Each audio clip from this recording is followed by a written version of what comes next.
any person that just to live life successfully, you need to be mentally equipped. So the mind is with the self. What you think and say to yourself about yourself, that's very important.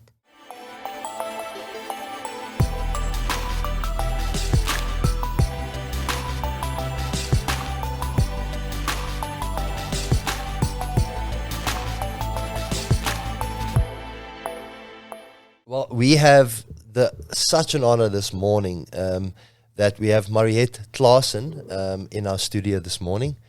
En Maretha is ook Afrikaans. So to our audience, I'm also Afrikaans. If we always say when we turn over into Afrikaans is because our English data runs out. So excuse if some of those words and big words come today in Afrikaans. But what a nice morning to start with, Arthur. Welcome, and thank you once again for sitting with me. Thank you for having us. Nice to see you again. Yeah, and it's like just to, Maretha, excuse me if I say it, but it was so nice to have a Tannie in here this morning and having such conversation with her. But what's so interesting to me is that how modern you think. You know, you think so modern, you're so relevant still today in the field that you are in. And, you know, you look after sports psychology. It's a big focus of yours, and you do it from a young age all the way up to older people, ladies or men, in sport. But it sounds like you also do a lot more than that. You're very passionate about what you do. So this morning we have you to listen to your story. Arthur and myself are certainly not qualified this morning to speak on psychology, but we are here to host the platform. And we are here to hopefully spark some conversation with you, Maretha, and hopefully some parents. People are currently in sport. People that are struggling with is psychology a big part of what I need to do?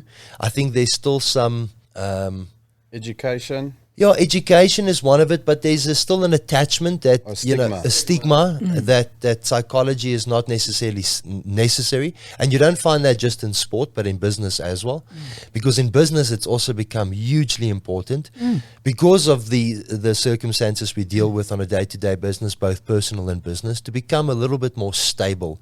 You know, you need to prepare yourself for hardships in business. You need to prepare yourself for bad news in the day. You need to prepare yourself for disappointment in business, and if you don't know how to deal with those moments, it can get very dangerous to deal with those situations, and it's quite of a snowball effect I find myself in. But Maretha, and not that I want to go on this morning, but I find that more people that I know, both women and men in business, are starting to find help, are starting to seek help. And some of the stigmas have certainly been lifted. We see big sports personalities at the moment coming out and saying men should speak, women should speak. We shouldn't sit in our own minds and try and figure it out ourselves.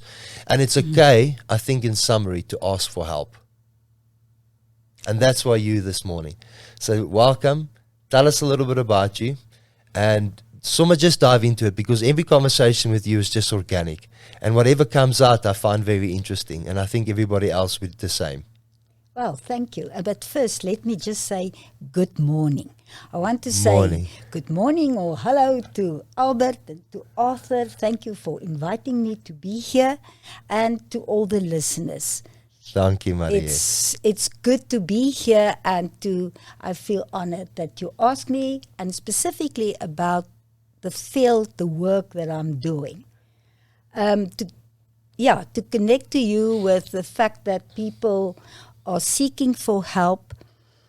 I find it, yes. And even in my office, I see business people coming and say, help me making a better success of my business. Even help me doubling my income. Yeah.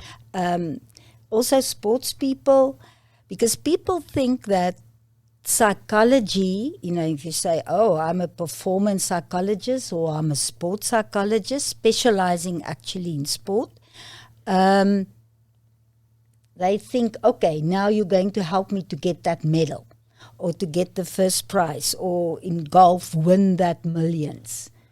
And it's not just like that, but it's that people, for me, nowadays, we would like people to have open minds, to have a positiveness regarding getting help. Because the demands of life is actually so much, and the challenges that they face every day, that you need to be mentally tough, mentally strong, and to have confidence in yourself, to trust your own self, so that you know, okay, I can make a success of this. And sometimes the success is not the gold medal. It's not the first place. It's just to bring the best out of you. Yeah. And that's in combination with all the other efforts you put in place, your training. Yes, of course, to be successful. I think it's like a scale. I always say I have a scale. It's a mental scale, a Maretha scale. So it's like my hand. It's a triangular scale, and we want the scale to be in balance. Now the first thingy, the skaalbakkie, it's the technical side. Whatever. So it's the one step of the triangle. Yes. So you've got 3 steps. Yes. Or 3 corners. 3 corners. Yes. The one corner is the technical aspects of your sport, whatever the sport you're doing. And even sometimes I get students to say, help me, I want to pass my exams or whatever. Then it's the academical aspects.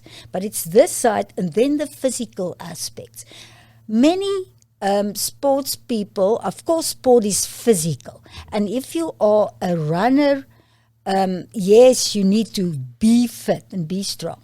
But sometimes I find that there are sports where people think, now why should I be fit?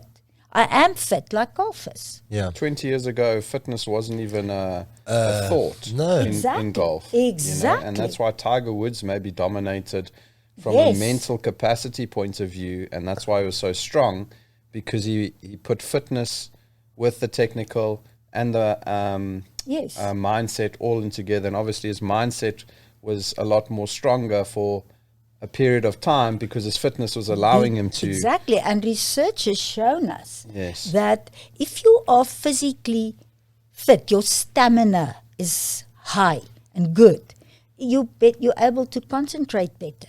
Your focus is there. You have more endurance. You can stick it out. So stamina, muscle strength, and suppleness plays a big role in sport. It helps also the mental side. But then the third aspect is my love in life, the mental aspects, because that involves your thinking, your emotions, your focus, your reaction. If you find yourself in a certain situation, on certain circumstances, how do you react to that? How do you behave? How do you handle it?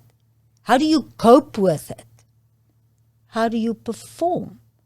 Regardless of the fact that there's difficult situations or whatever the circumstances that you find yourself in. So the mental side, it goes to the self, the person who's doing the sport, or even the businessman, the student, the scholar, any person that just to live life successfully, you need to be mentally equipped. So the mind is with the self, what you think and say to yourself about yourself. That's very important. But then the mind attached to the physical side. Body.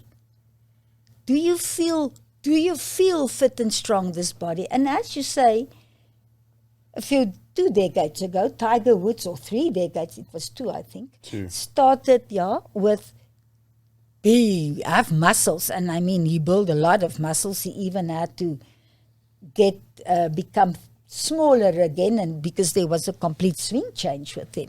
But he felt good about his body. And it doesn't mean that everyone needs to be a bodybuilder. Yeah. Not all of us are. Your sport doesn't want you to have those big muscles. It's good if you're an MMA fighter or a boxer, but if you're a runner, You just need to have that strength, your core, your legs. But the mind is with you. There's a connection. I love and I believe that, and that's why that mind-body connection. And then, of course, the mind is also involved in the technical aspects. Many sports people think, and I find it with golfers too, Arthur, you were a golfer and you now play golf still just for, I think, recreation. But why do I need to focus or be positive or set goals when I practice? Of course you have to do. Because, and I think it was Gary Player that said... I was just going to mention, if we had to go back, Gary Player or Mr. Practice Player like you want to play. Was the great example. And exactly. People thought he was crazy. Don't, take that in the wrong way. Yeah, but he was doing his 1,000 sit-ups a day. He was building his muscle strength and his stamina. He was successful. And he's still doing it. At his I age, wish we could knight him, like in South Africa. Like, why? Listen, you can, for that energy, that level of, for me, the energy is one thing, but his mind is still so strong. Exactly. When he speaks and what he's doing, I mean, he had his first event now with Gary Player and Vivian event in America, the first one. At his age, he still wanted to tick that as a goal, to have the first event in America, which I think it was literally a week or two ago that he had it. And that's just incredible. And Maretha, what you're saying there is so relatable. And I'm not a big philosophy guy or want to put any sort of, but you talk about training.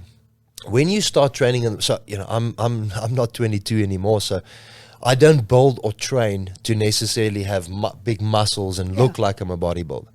But the mental part of it.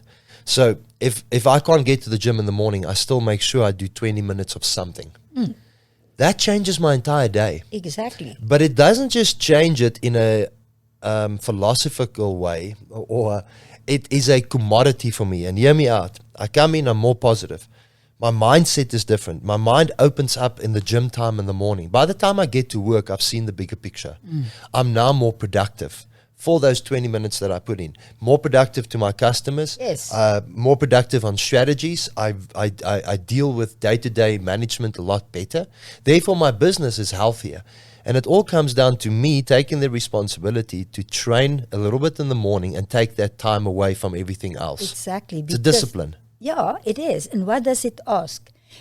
It's self-discipline. That's the very first thing you need to be successful, is that self-discipline. Self-discipline for what? Well, to go and train goal directly. Because I have heard it so often. It's like, if you think of the golfer, okay, I'm going to hit some balls. All right, what are you doing when you hit some balls? What are you working on? What do you want to improve? You see? It's like, okay, I've been standing on the range for many hours. Look at my hands. Look at the blisters. Okay, what have you been improving? What have you been Arthur speaks about it all the time. Practicing with a purpose. Exactly. Goal-directedness. And people think it's that outcome goal. All right, it's always in performance. It is the outcome goal of, I want to be in the top 10. I want to break 80. I want to play under par. I want to win, or I want to end up at least in the top 3 or top 5. Or I want to get my tour card or move up. All right, that's very good. Now, I have 2 questions always. The first one, can you? A person needs to ask, can I? Can I do it? And then, of course, everyone thinks, yes, I can, if. You see? If the wind is calm today. If there's no rain. If all my putts go in. If I'm lucky. No. It's can I, because look at it and think, how certain am I that I can get it right? Did I practice it? Have I done it before? Am I motivated to do that? But then the very important thing is, how am I going to do it? Because many people go to the gym. Why are you going to the gym? Oh, to improve my fitness. Just to have a little workout. Oh, what's the purpose of that? What do you want to work out? You see? You want to improve your fitness? How? How are you going to do it? Are you going to run? Are you going to swim? Are you going to sit on the spinning bike? Are you going to use the treadmill? See, it's about being task focused. Yeah. And then that self-discipline to stick, the self-discipline to get up in the morning. Stick to the process. And stick to the process. Because you feel good about yourself. I wake up and 2 days, nowadays I go 5:45, I start a spinning class, attending it. Okay, so I need to wake up 5:15. And then it is in winter, it takes a lot of discipline. It's dark and cold. Then for me in Pretoria, well, all of us in South Africa actually. So it's self-discipline. So yeah, I have a purpose. And I think, yes, I look forward because afterwards I feel so good. Like you say, you feel energized, but you also feel your mind is that 45 minutes I spend on the spinning bike helps me focus my mind. It clears out. It's like my day. I've been thinking of my day. And that is why the mental side links to the physical side. It's the goal-directedness. It's your focus. It is the self-discipline. It is to feel good about yourself. Yes, I feel good. I went to the gym this morning at 5. Or, hey, I did my 5Ks or 6Ks or 10Ks run this morning despite the fact that it was cold and dark. Because I'm getting ready to go to the office after that. So yes, it takes a lot from the mind to achieve the success in the physical part, to achieve the success in your technical part. So all the mind and the body, it makes so much sense that it has to be aligned. Yes. But you just mentioned even yourself that have got the discipline, the tools that you give out and hand out. And it's sometimes a little bit like the dentist kids, their teeth normally looks the worst. So, but even yourself, with all the tools, it's still a decision you have to make at 5:15 in the morning when it's rainy, it's cold, the wind is out there. Of course. To say, I have to physically go out now, get up from my bed and go and do the spin class at 5:45. And that's what I always say to people when they say, let's say they say, well, you own your business. How do you not wake up every day with love and joy? And like, that's not the reality of it. No. Some mornings you just don't want to wake up. Some mornings you feel vulnerable. And it's the same thing then for an athlete, because no matter how much support he has around them, no matter how much programs we build around the sport athletes, they still have to have the personal discipline to execute those plans. Because you can't sit with him in the morning and wake him up next to him saying, exactly. Come. No matter how good a coach the athlete has, no matter how good support. And I always say, I cannot do it. I'm the psychologist or the mentor or the mental coach. See me what you want to see me for, but I can suggest it. I can teach you this. I give you this. You take responsibility for what you do with it. That is exactly that. You as a person, you are in control of your own self. It doesn't feel that way always, but we are as a human being. There's no little thingy to wind you up or batteries, put in your batteries, or you're not a puppet somewhere somebody is controlling you. You are in control of yourself. And because of that, you're responsible for yourself. And one always has a choice. You have a choice. You have a choice if, okay, I thought of it this morning sitting in the traffic because we had load shedding when I left my home. And it was that you have a choice. Am I going to be frustrated? Am I going to become irritated and be angry and ruin actually my whole day? Or am I going to just sit and enjoy it? Go peacefully. Luckily, I had the certainty that the GPS told me I'll be here by 8 o'clock. So relax. Enjoy. Listen to nice music or listen to some radio talk that I normally do not have the time with. Yeah. You have a choice. Like the golfer on the course. You have a choice. Are you going to get angry with yourself and curse yourself and ridicule yourself and say, you stupid idiot? Or are you going to stay cool and calm? And just focus on the next shot and still keep a positive mindset and trust yourself. Trust your own abilities. Stay in the moment. Stay in the moment. Don't go backwards or don't think ahead of yourself. Exactly, Arthur. Stay in the moment. This shot now. Because why walk from where you played to wherever the ball might be for the next shot, and then you go back and you think, why did I do that? Oh boy, if that didn't happen, I could have been. Because you go back and you go forth, and that's past. The past is past, and the future is still to come. All you are actually in control of is now, this moment. So as parents, we want the best for our kids. Yes. But it's becoming scarier and scarier. I always say to my wife that we raise our kid with all the best of intention. We put her in environments that we think is conducive to her being raised well. We try and install the right values in her. But life still sucks our kids in and then sometimes spits them out. At an older age, they become rebellious. Drugs gets involved. We see it all the time in professional sport. It's taken also some very talented people in the industry.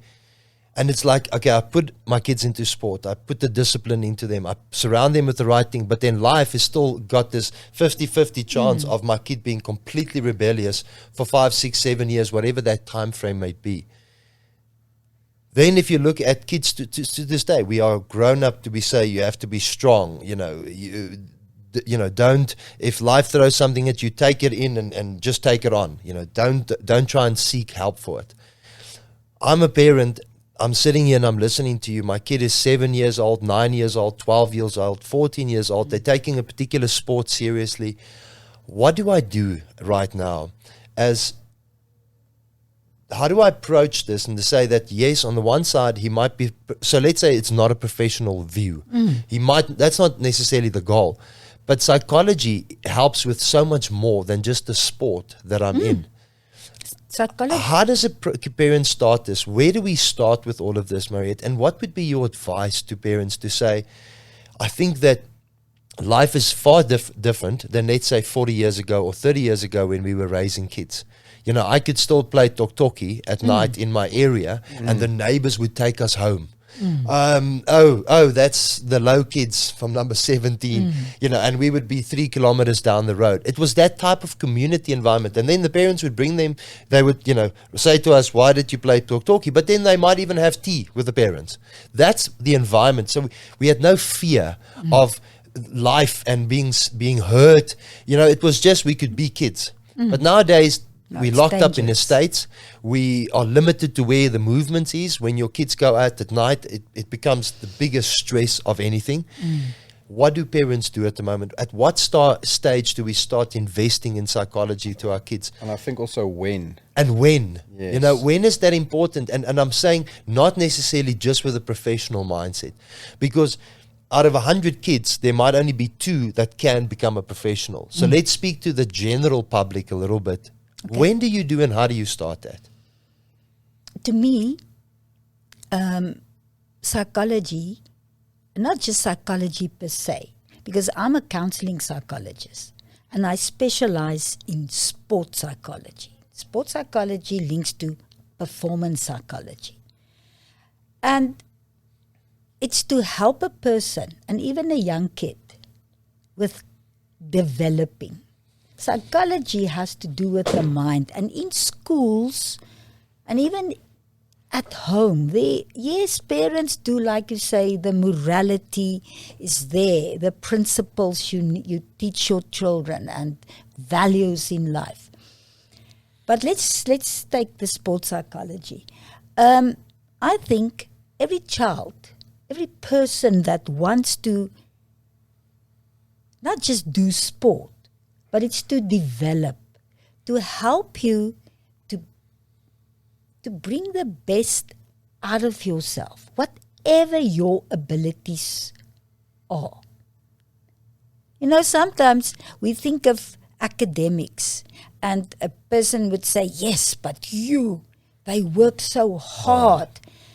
It's not just about the hard work, because you can put in a hang of a lot of effort and you can work on that mathematics or the English or the language, whatever, and you can get 90+%, or you can make it in 51%. Yeah. But it's that was more me. But what did you see to do that? Yes, people have talents. And talent doesn't mean parents need to see, oh, here's the next world champ, the next Louis Oosthuizen, the next Ernie Els, the next Christian Bezuidenhout, and those things. No. It's to help your child to actually develop these, not just the talent, because that's for the technical coaches, the abilities, his mental strength, his emotional certainty. Because people often say, what is mental strength? Mental strength is exactly that. How do you handle situations? Yeah, adversary. That belief in yourself. Even that you know, hey, it's okay, I've done the work. I know I understand this. So yes, I'll pass my test. For those that can get between 50 and 60, it's not just to be able to get 80%, or not just to be there and get a medal or win the gold. Yeah. So to me, sports psychology, and this is what I love to do, is I love to work with people. I love to help people to help themselves, because that's what I can do. There's no magic. Yeah. Then I would have been potion. No, I would have been exported to Mars. Believe me. But it's to help a person to help him or herself. Yeah. And sometimes when you think of a young child doing sport, it's that child, yeah, it's very nice to win, because if you win, you get a lot of attention. But what does it mean? You know, yeah, winning means I'm good. But now the same child can be in a bigger competition and come second or third, or even fourth. And then I would say, hey, does that mean you're not good anymore?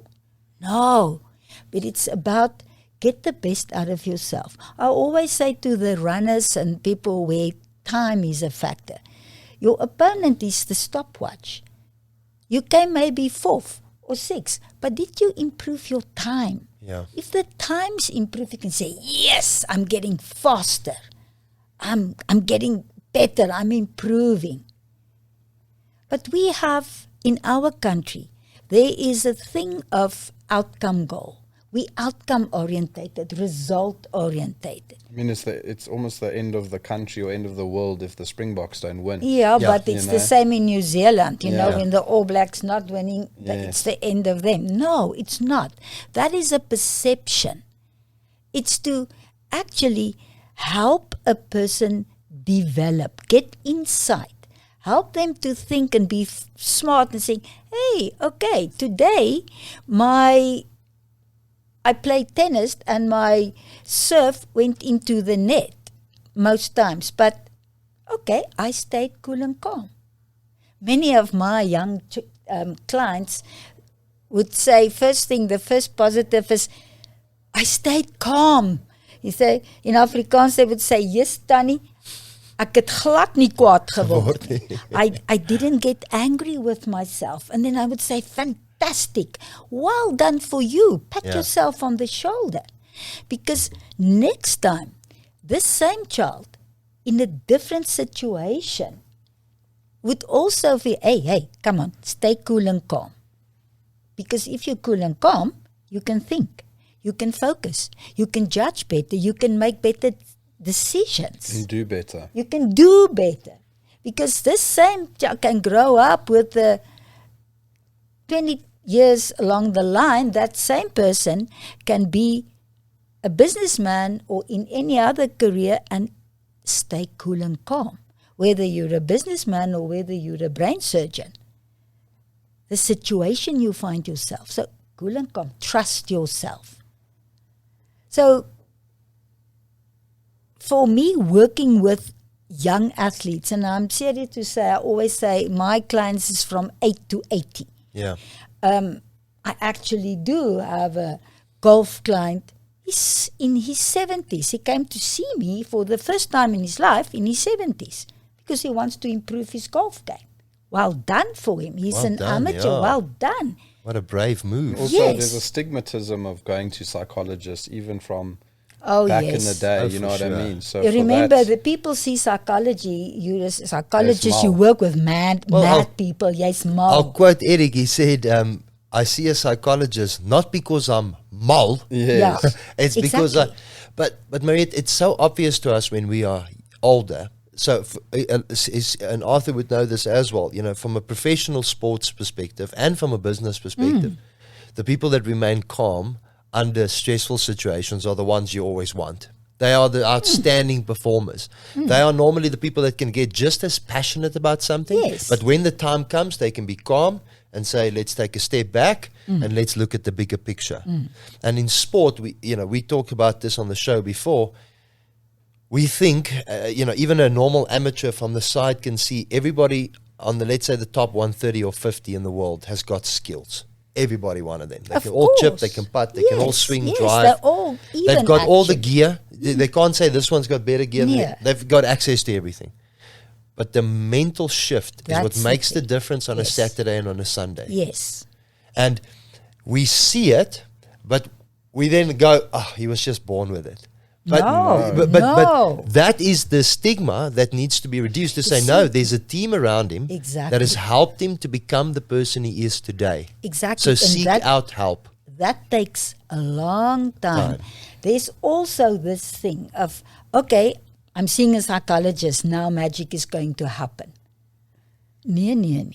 The magic will happen when you are willing to stick to the process. Also the process of seeing, consulting with the psychologist. Do the work. I love to say, and you also used the word, Albert, tools, because I refer to mental skills as tools. Because a skill sounds like something you were supposed to be born with. Yeah. But a tool is something that you can do something with, and anyone can learn a tool to how to work with it any time, any stage of life, any age. So to have those mental tools is to equip yourself, to be equipped to handle the demands, the challenges of life, of your sport, of the situations and the circumstances you find yourself in, to be able to handle it and still be able to cope with it and bring the best out of yourself, to perform according to your abilities. The stigma is something that comes still from previous century, that you go to a psychiatric hospital, oh shame, you lost your mind, or you can't lose your mind. I mean, then we can go look for it and find it. It's like people say, oh, I lost my confidence. And then I say, I sometimes feel like it to say, oh, where? Let's just go back and go pick up confidence. But you actually shrink your confidence.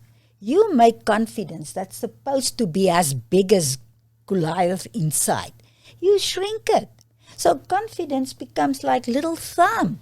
Now, who can be successful if your confidence, which equals your emotional certainty, the trust that you can have in yourself, is as big as little thumb?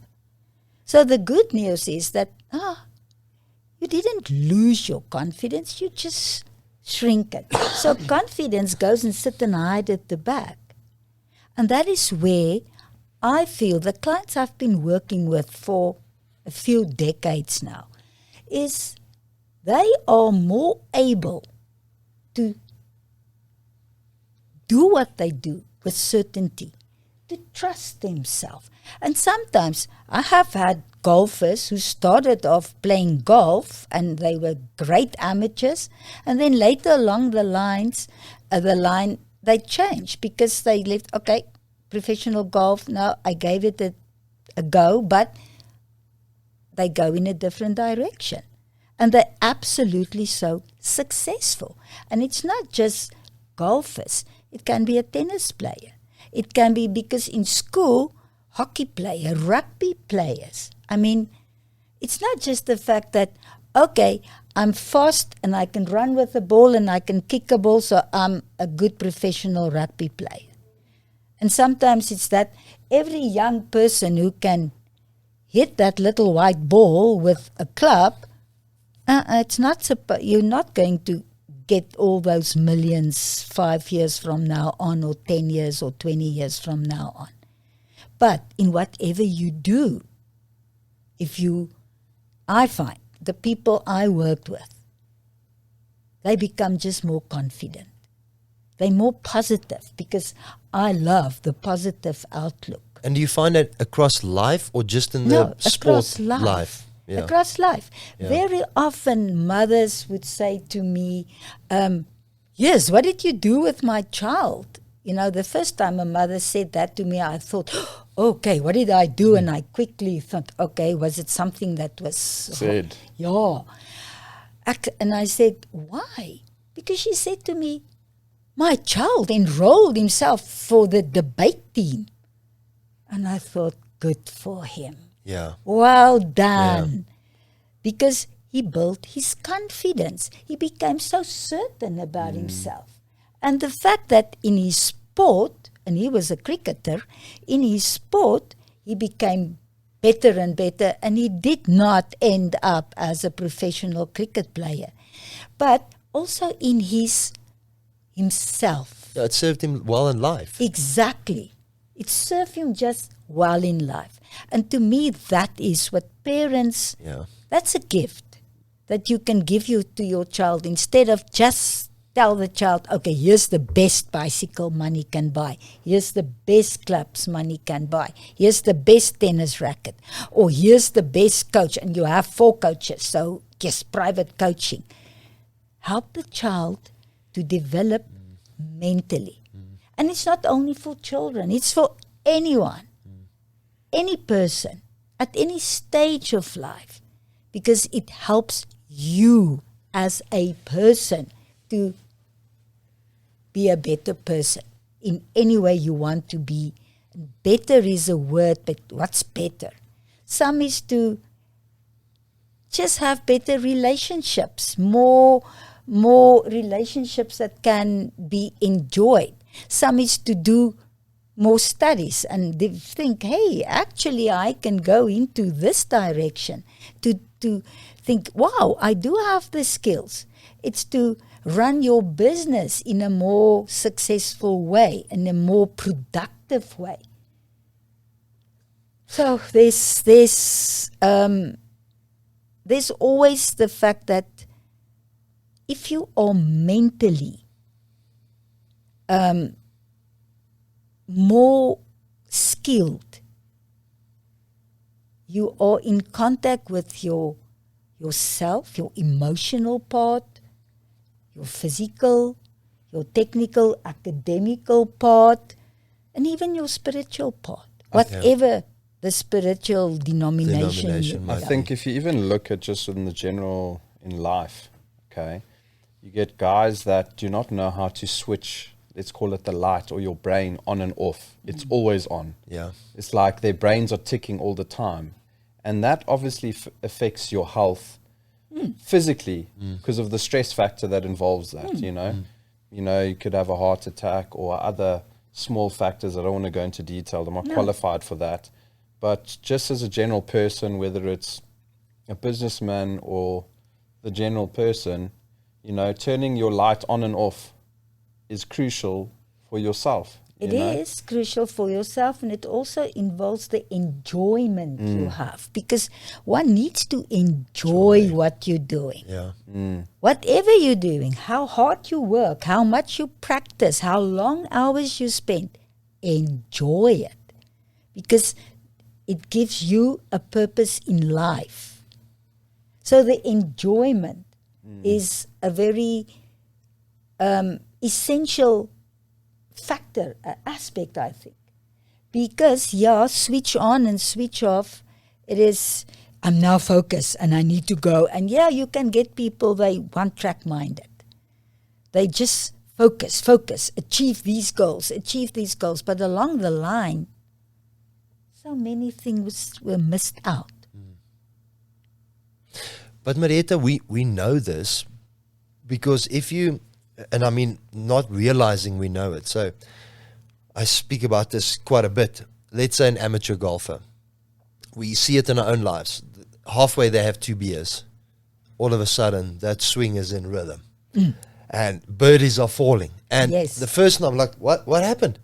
Then I'm like, okay, well, the 2 beers, whatever those 2 beers did, whether it switched off a particular concern in your head or whatever it is, you didn't overthink it, you just swang, it relaxed you. And so that is the power of that. And that's where you can train somebody without having the 2 beers. Exactly. That their mind is switched on in that capacity. Yes. Naivety, I say, in our offices is a strength.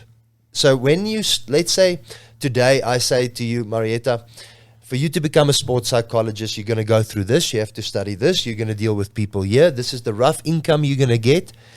It might stop you from taking the process on because you're like, I have to go through that, then go through that, then go through that. If you're naive to the process, you just dive in. And then all the learnings that goes with it then starts hitting you as you go along. And I always say when somebody comes into let's say, if you look at it at corporate employment now or big technical companies, they don't want people from university anymore because the university puts a particular mindset or frame of mindset.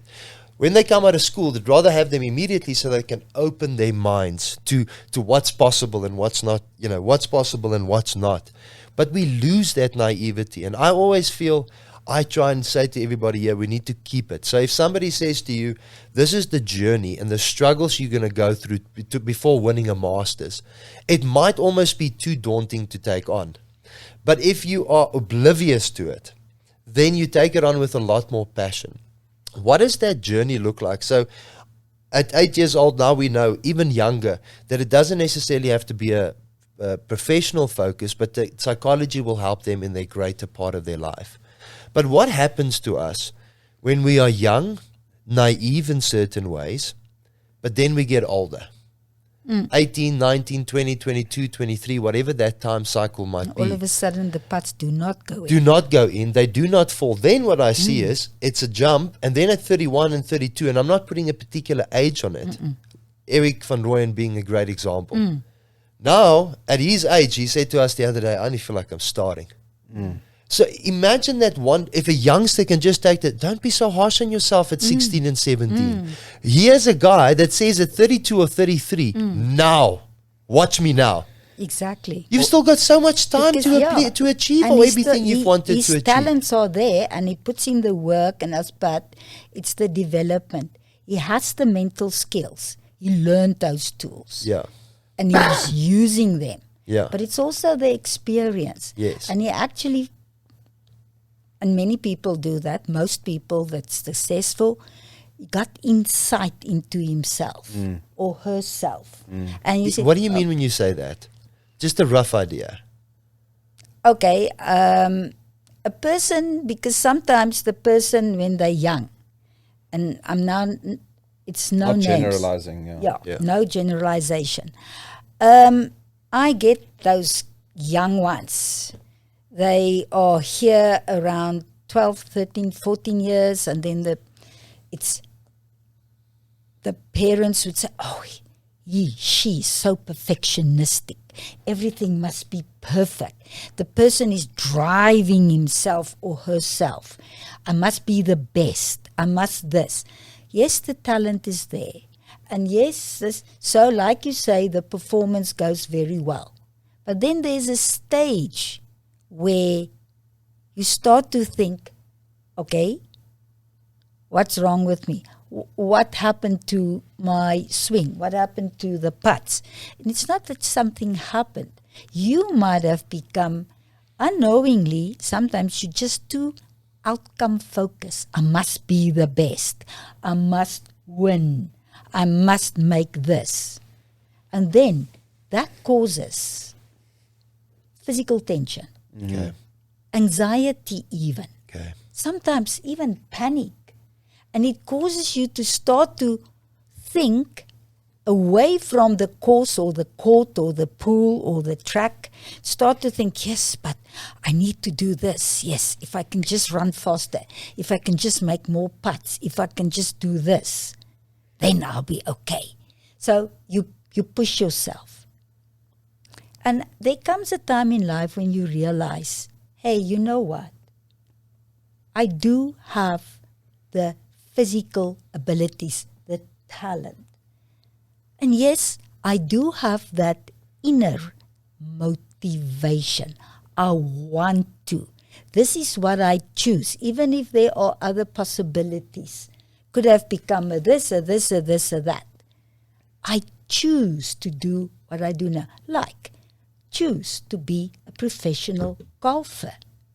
Yes, I've been through all this mental tools, develop my tools, learn the mental skills, do the relaxation, do the positive self-talk, setting those goals, have the positive mindset, focus on the present, use my imagery. But later, it's like a sun just coming up mentally to realize I love what I'm doing. This is what I want to do. I'm willing to persevere. I'm willing to put in the effort. But there's a more enjoyment. Also the realization that sometimes I need to listen to my body. Yeah. And even if rest your body is then what's necessary. Like with Eric van Rooyen. Rest your body. Do it. Accept it with a positive mindset, but set your goals and start. He even said that this is what I want to do. This is what he said. Exactly.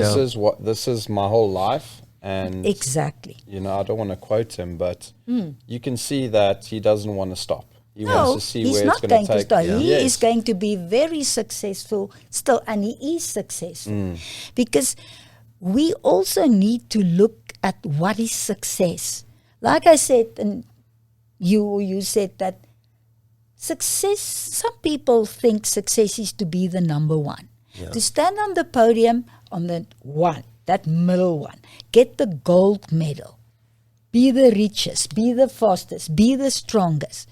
Of course, sometimes, I mean, if you are in a one-on-one like box, like MMA, or like, of course, if you win your fight, yes, you come out the good, the best. And it's to drive yourself, but also to love it. And there comes a time in a person's life where you, and I always think, and not think, I know, I say it's because of that earlier years, maybe 10 years ago, already he started or she started to realize, hey, but my mental side is that important side. My mental side, how do I feel? What do I say to myself? How do I see the fact that I missed the top 10? Yeah, sometimes golfers miss the cut. But if you are giving up and say, oh, no, it's not for me, I'm not going to make it, you will go downwards. But if you say, okay, this is how it is, what do I need to do to improve? Correct. What do I need to work on? What do I need to improve? Maybe just take it more easy. Go out there and go play golf. Because people tell me very often, you know, when I play with my friends, yes, I play so good. Yeah. But put me in a competition situation. Why can't I perform on the Sunshine Tour or the Bushveld or wherever? like I'm doing with my friends. Yeah. Because when you're in that competition situation, and this goes for all competition, all of a sudden you become too result orientated, too outcome orientated. And it's also your thinking. If a golfer says, now just don't miss this putt, you're going to miss it. Yeah. But if you say, all right, this is what I have. I do this every day. I know I'm good at putting. Yeah. Let's hold this putt. Yeah. Then you can hold a 40-footer. Yeah. Because I've done it before. I practice and I trust myself. Yeah. I focused on the right things, and that present moment focus, that's so important. I can definitely use myself as an example. So played a lot of sport in school, and I was pretty good at every sport that I played, right? And once I started getting older, I focused on just a couple of sports, and I wanted to focus. And for me, it was either tennis or golf that I wanted to take as a profession. And while I was playing those sports, and when I was a kid, I got into a zone. Okay, I felt like the world was literally still, right? And that's when I was peaking, and that's when I actually played my best. I won all the competitions. Correct. And my father would say to me, you know, Arthur, you were in the zone today, I could see. Yeah. You know? And he said, how did you get into that zone? And I literally didn't know how. Okay? And that's where Maretha comes in to give you the tools to get into that zone. It's not like she's going to have a conversation with you, you leave, and now you get it, and it's a secret. Yeah. And you get into that zone. That's not it. You've got to stick to, she gives you the tools, you've got to do the work. You need to go use it. You've got to go use it. Like when I played on tour, for example, I started seeing Maretha. It was a job, okay? I would wake up, I would warm up, I would go have my breakfast, I would go hit some balls and follow a routine before I play, okay? And then play, and then I would do my homework, okay? What was my pros and cons today? What did I do great? What were the positives? What do I need to improve on today? Was it technical? Was it mental? You know, all of those things. Yeah. You know, and I think kids today, or really good players, get to that psychology step, if you want to call it, too late. Okay. We spoke about the 10,000 hours. Yeah. Okay. If that's where some people have that extra, what do you call it? That edge on you. Yeah. Because it's already ingrained in them. They've done the work. It almost comes naturally. Now it's just sticking to your processes and routines, and you know, you it's there. But when you start, it's literally, it feels like homework, and you need to get into it and figure yourself. And every individual's different, and I'm sure that's very tough to work on, because some guys are very perfectionistic, some guys are very slap-cut. Yep. So now you need to now figure out, how do I get through to each individual, you know? So I think it's important for the listeners, whether it's the fathers or the up-and-coming sportsmen or mothers, that there's no secret to this. There's no stigmatism to it. No. You have to do it in order to improve from a sportsmanship point of view, or from a mental to get the point best of view, out of yourself. to get the best out of yourself. And I think it's crucial to start early. I think I started a bit too late, because I was very erratic. You know, I would have a couple of good tournaments, and then I would go through a thing, and I didn't understand why. Like, why am I on today and then tomorrow I'm off? Yeah. It makes no sense. It's like, you were more focused it's not like outcome. I've breathed in poison or something in the air, and now I can't swing a golf club. You know, and I'm because sure you you were get it. uptight the Correct. second day. You were tensed up, because you were thinking how wonderful it will be to win this tournament. Or what if I don't win? Or you're already preparing your speech. That's it, like Tom Watson. What am I going to say? What am I going to say? 5 holes left, I've got a 3-shot lead, and all of a sudden snap hook out of bounds, and we're making a triple, and now I need to forget about the speech and get going again. Now I need to make excuses instead of a speech. You choked. Yeah, I now you're a choker. Yeah, now you're a See, choker. now You know? stop labeling that, because that's what people do. But this is, sorry but to I say want that, to hook onto what you said.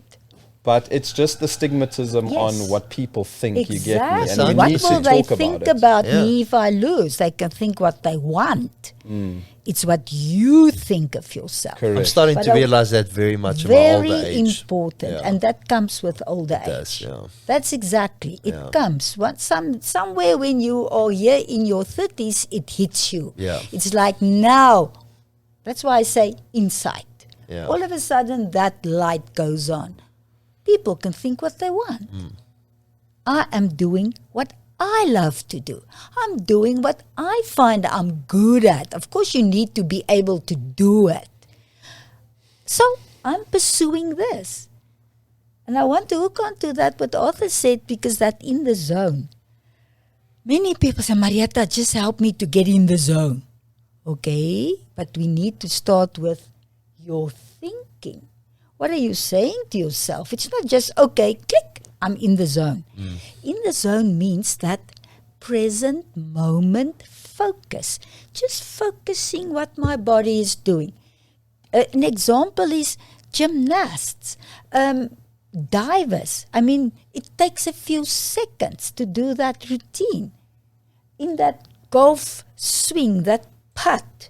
I mean, golf is a slow sport. You have lots of time. Too much time to think. Too much time. Exactly. And that's why I love to teach the golfers how their thoughts should be. It should be positive. But what is positive? But go back to the focus. When you were young, Arthur, to go back to what you said, you were focused on the task at hand. Hit that ball securely, purely. Get it over the net. Get it in. Put strength to it. And that was you were focused. That's why Dad and Mom and everyone else looked at you. Yes, but that guy's focused. He's in the zone. That's a term that lately, there was a time when everyone wanted to be in the zone. And it means just, hey guy, focus on what you are doing now. See? Not looking at the spectators. Exactly, because Is your if you dad watching you? You want to impress him. And if you start to look at that, absolutely. I want to add something there. Because if you start to watch that, hey, why is Dad's expression change? Yeah. Oh my goodness, he's Like- frowning. Yeah. He's sitting like this, like this. Or watch Mom. All of a sudden she has an angry face. And then, oh boy, I'm going to lose. And then anxious, Yeah. tension. And what happens? You completely miss. You make a floppy. And now I'm a baddie. Yeah. And now I'm not good enough. And it goes, this is a cycle. And people think the mental side is just easy, straightforward. It's complex. Definitely they think that. They think it. 100%. People would say, just get your head right. Yeah, And yeah, I always yeah. think, but the head is right. Yeah. I actually make a little joke of that in my office, and in Afrikaans, my language, it goes easier, because the dad would say, hierdie mannetjie se kop is nie reg nie. Yeah. And then I would look and say, but it seems right to me because his nose and his toes are showing in the same direction. Just to ease it ease off. up the Because if you are a young guy and or a girl and you hear, your head is not right, it's like, what's wrong with me? And immediately that triggers another, what's wrong with me?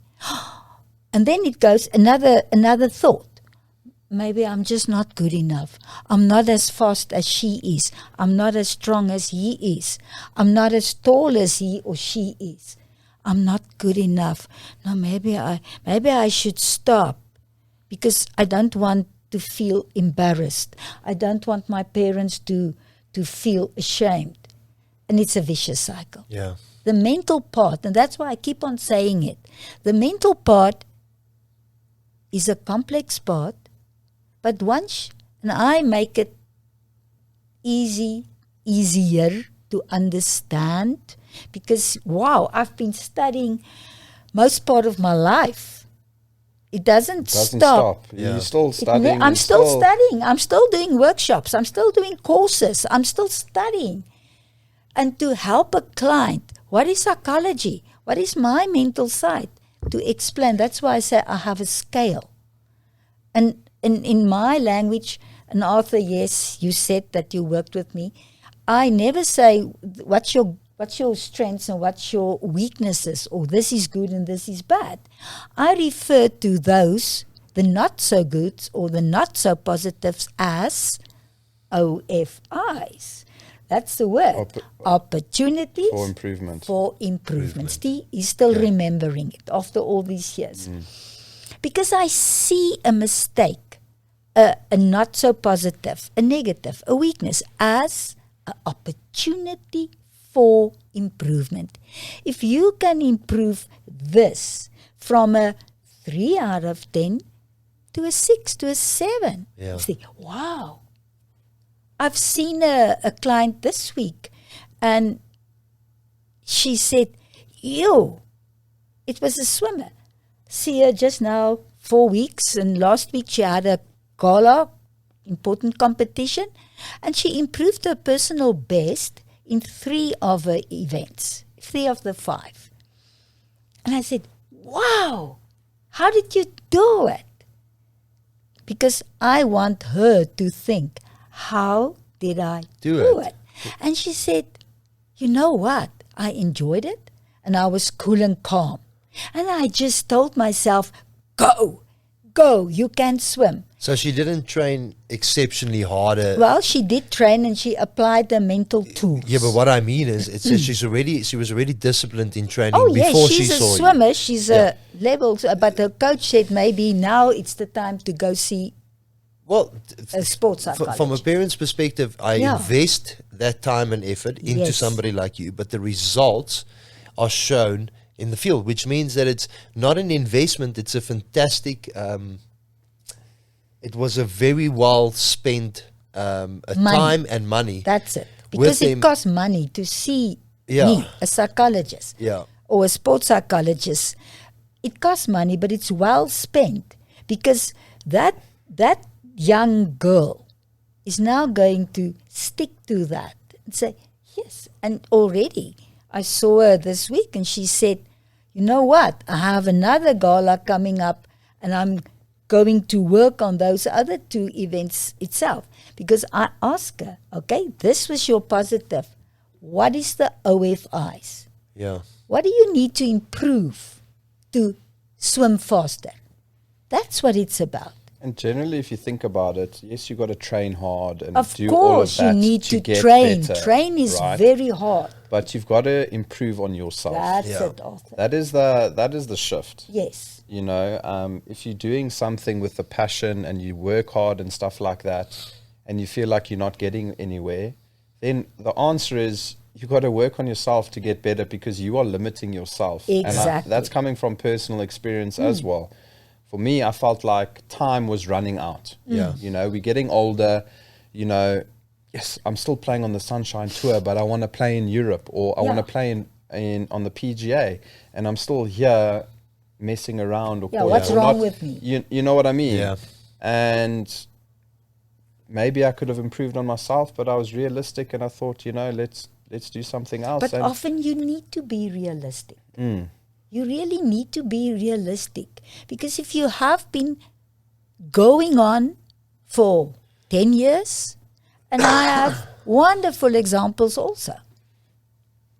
Persons that started to see me as golfers, and then there was a time, miss the cut, do not make it, miss it, become negative about myself, and become positive about myself.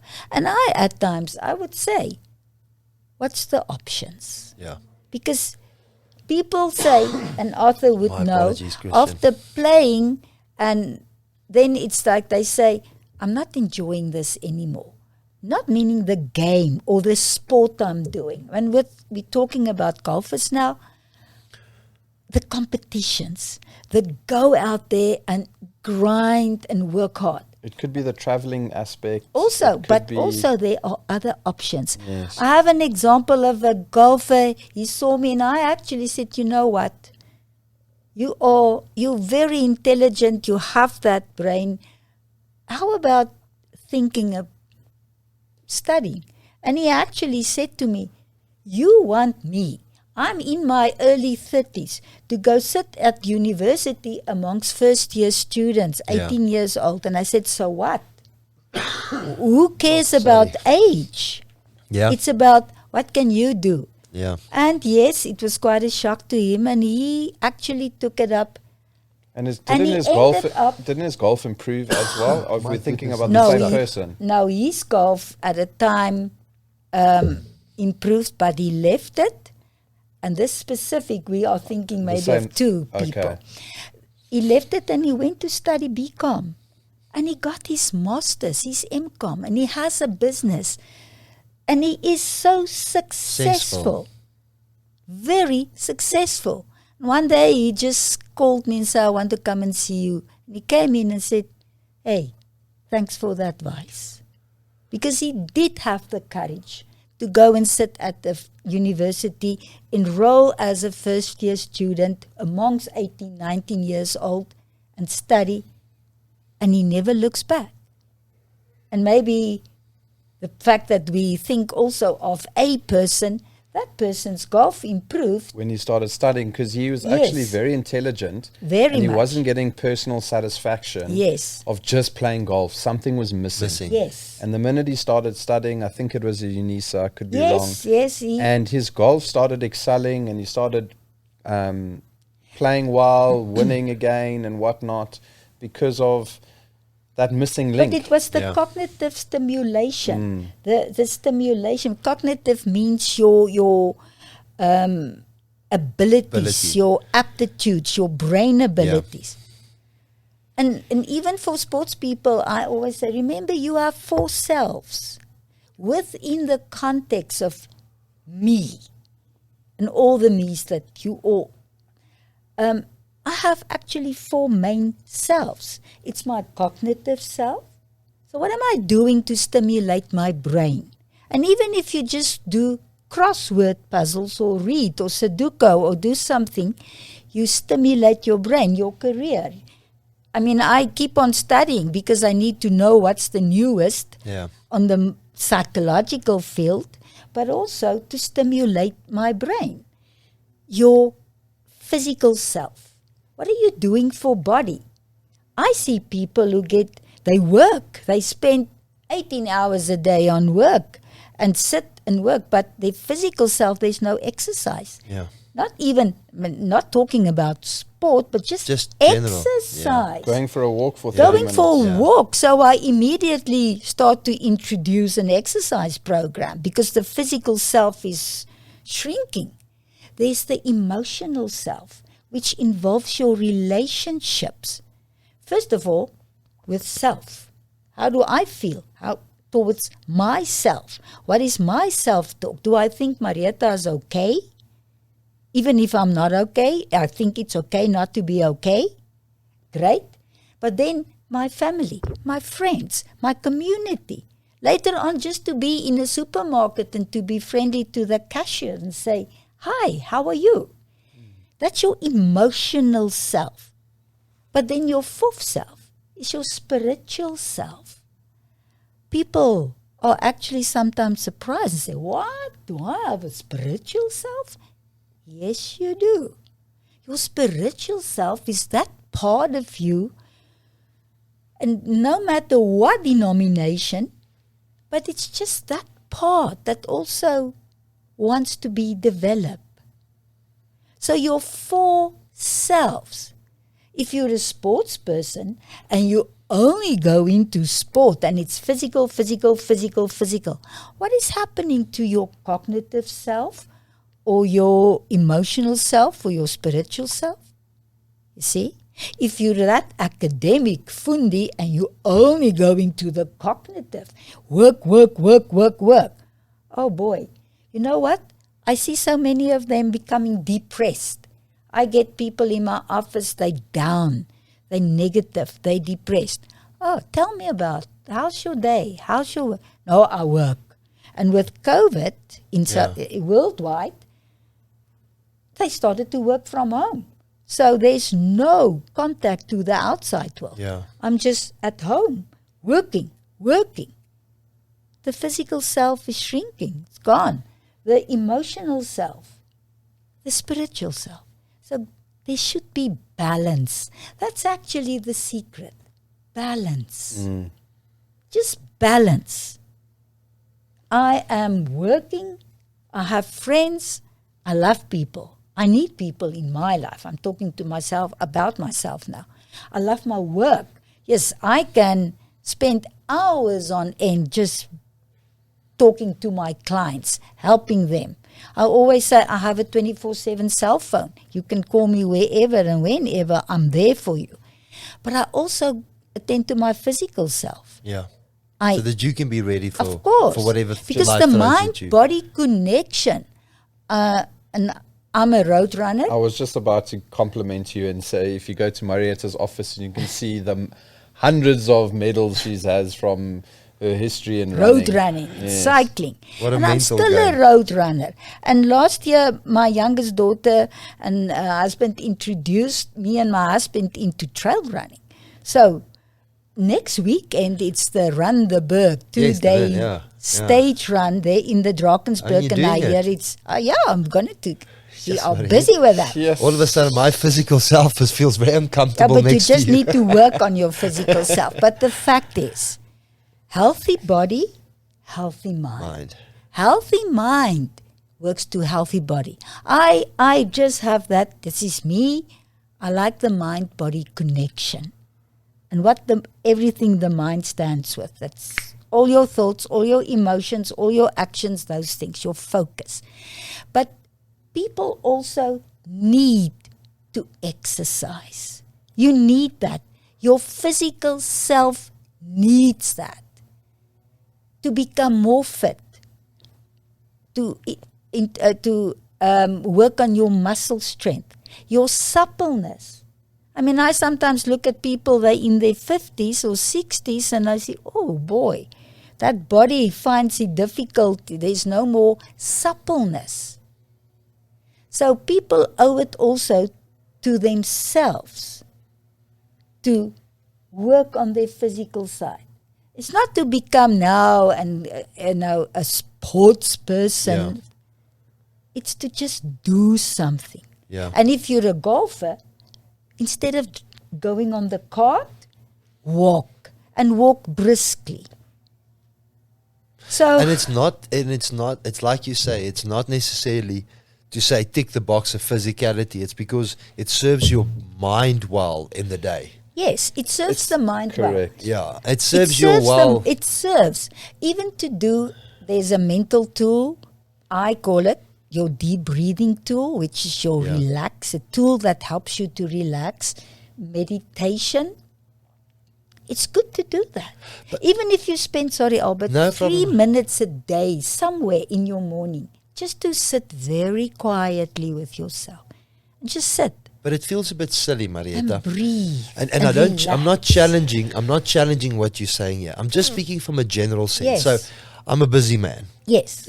And I've learned now, certainly not in my younger years, that people don't impress me anymore if they say I work 16 hours a day. I sometimes question that, and then I go, how stable are they? How mentally capacity are? So I used to be like hard work.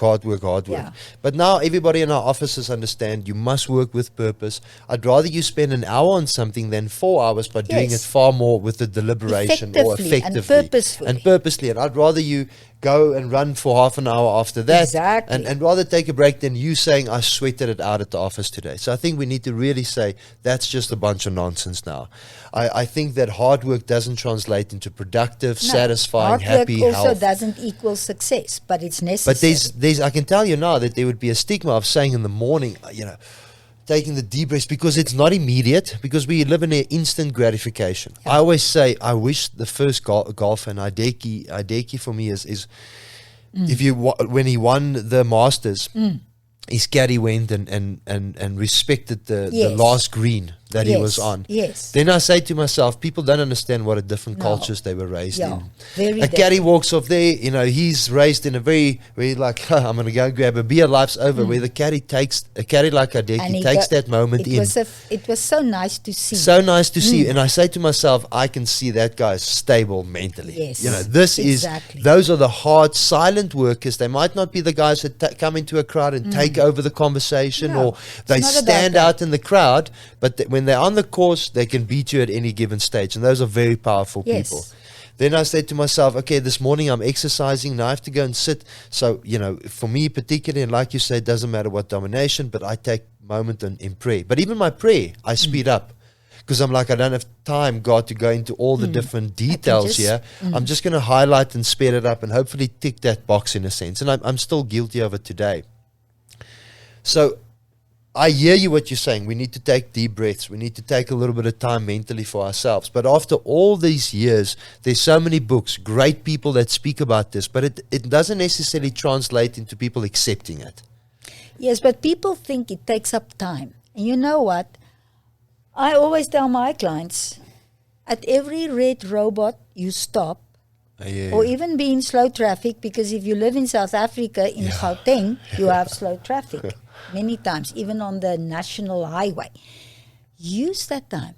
I do it myself. There was a time when I had to rush, and then all of a sudden one day I thought, listen, Maretha, you are going to get yourself into the psychiatric hospital, so start to practice what you preach. So what she's saying to you, Albert, is you need help. You need help, so listen. Listen, she identified Albert, that before the podcast. Listen. Took her 1 minute. But I think. No, but I want to say what they need to do at the retro. Yeah. Breathe. There's no magic, no getting into a lotus position and do yoga. Just sit with the steering wheel in your hands, and if you have a hand gear car like me, you can do it with your feet on the clutch and the brake. But relax, breathe. 2, 3, 4 breaths. I had a guy of a big business. He was the CEO of his business. He came to see me and helped me to expand my business many years ago. And he took it very seriously. So before board meetings, before important things, he would tell his PA, no calls. Because he'd take these 3 minutes and he would push back his chair and just sit and breathe and just focus on sitting. And focus on how does it feel to just breathe. And just clear your mind for a few moments. Think, okay, I'm going out there. Board meeting, or out to the first tee, or out to the start of a race. I'm ready. This is what I'm going to focus on. Just to feel that calmness. Yeah. Just to be ready. People think you need to meditate, and meditation is something that's still in this modern era doesn't sound very good to certain denominations. Yeah. That's why I just say relax, deep breathing, because you can call it whatever you like, but it's unnecessary to do it for an hour. It's unnecessary to sit and have 30 minutes, 3 minutes, 5 minutes. A few breaths. If you just before you, or if you're a golfer or if a tennis player or whatever, and you're there in the locker room, before you go out, just breathe, relax all your muscles. Because with the deep breathing, psychology, I think it's 2 centuries ago, went to borrow it from the martial arts and say, hey, these guys can do many great things with exhale and relaxing their muscles. So see what we can do. And that's what you do. You relax yourself. You just clear and quiet your mind for a few moments. And then think, I'm out there. This is what I'm going to focus on. And that's how you get into that zone. Just focus on the task at hand. But also have that inside certainty, that emotional certainty, which I call confidence. I know what to do. I can do it. I'm ready for it. I'm well prepared. I'm in control. I'm in control. That's it. So even at the Red Robots, Albert, sit, breathe. You do have the time. Yeah. No, And I like everyone that has the practical time. tool that you've just Yeah. given us. Sorry, So Arthur. I played quite a bit in India and got to know a lot of the Indian golfers there. And a lot of them meditated, if you Yes, had they to call do. it. It was part of Yes. their beliefs. And we used to meditate or do deep breathing. Yes. And it fascinated me. So I started to look into it a bit more and dive into it. And it's not against my beliefs or anything, but I could see these guys were just in a very Different. good state all the Yes. time. And no offense to the guys in India, their ability wasn't Yep, world, that's a fair. world yeah, beaters. absolutely. Yes. But they managed to do it. And I'm looking, how the hell is this guy doing it? Yeah.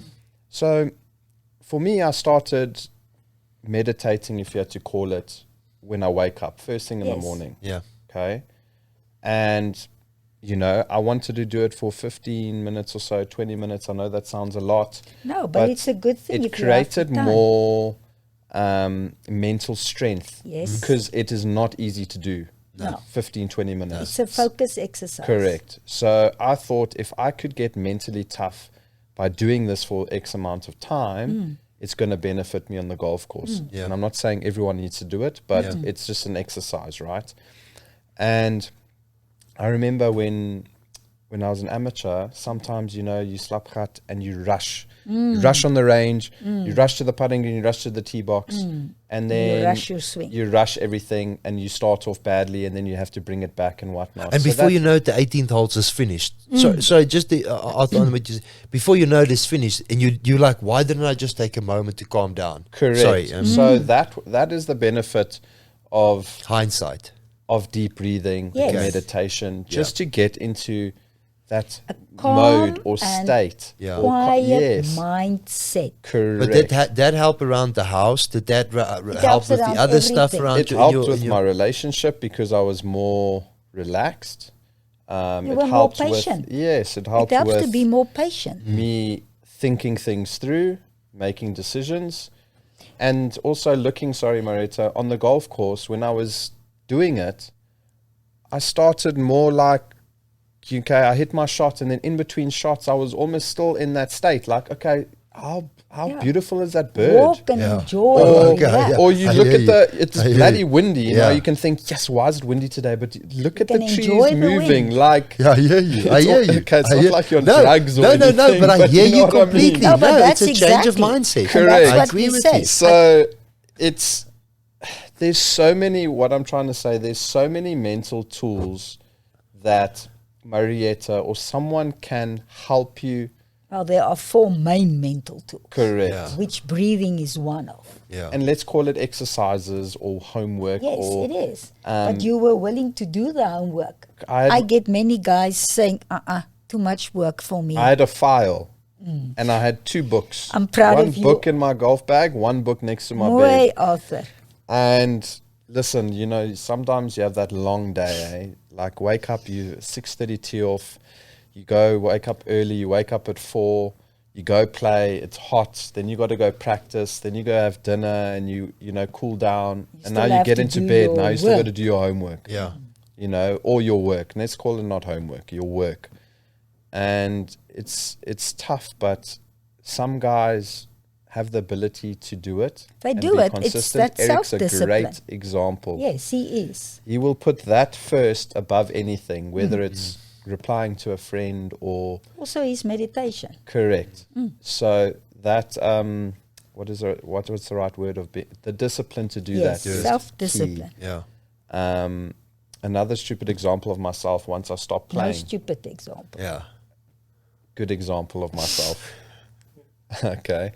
When Mom would be so I, proud. When I started TrueFit and got that going and whatnot, and I thought, okay, let me start this for 2-3 years, and then I'll maybe give it a bash just for a bit of change. I felt tired, and obviously it never got to that point. But now when I go play, a competition or around, there's always going to be, whether it's for money or in a Saturday comp, everything feels so easy. Listen, I don't practice. I don't hit balls. I don't go putt on the putting green. Because you're more relaxed. Because that pressure of what I had back then is gone. Shooting under par all the time, I'm like, where was this person when I needed to be there? Obviously now I can use myself as an example, and I always want to help people. That's my kickback in life right now, is I want to help. So yes, I might use myself as an example, but it's good to learn and know where those balancing points are. Exactly. You know what I mean? So I want to add something. Yeah, thanks, Arthur. It's relatable. Deep breathing. No, just with the relax. Because it's not just to play a good golf game or to relax before you hit the shot or whatever. It's also, people go to the dentist or to the doctor or for some medical procedure. And then it's like uptight. I mean, poor dentists, they are seen as they hurt people. And many of my clients tell me that, hey, you know what? I've done my deep breathing when I was there in the dentist chair. And all of a sudden, it was more comfortable. Even if you go if you have to go to a pathologist like to draw blood, if you sit there and you tense up your muscles because I'm afraid. Yeah. You tense up. Your veins sort of like go away. That's it. But if you go sit, and believe me, I do it myself. If you go sit, and that's what many of my clients say, they use their tools and that breathing relax tool to relax the muscles. And then it wasn't actually sore. Or when you have to get an injection. Now with COVID, with the, what is the... What? Are you talking about to get your jab. The jab.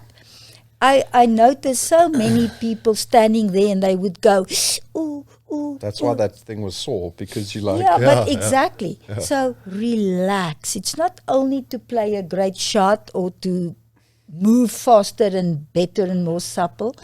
It's to help you in your daily life. Yeah.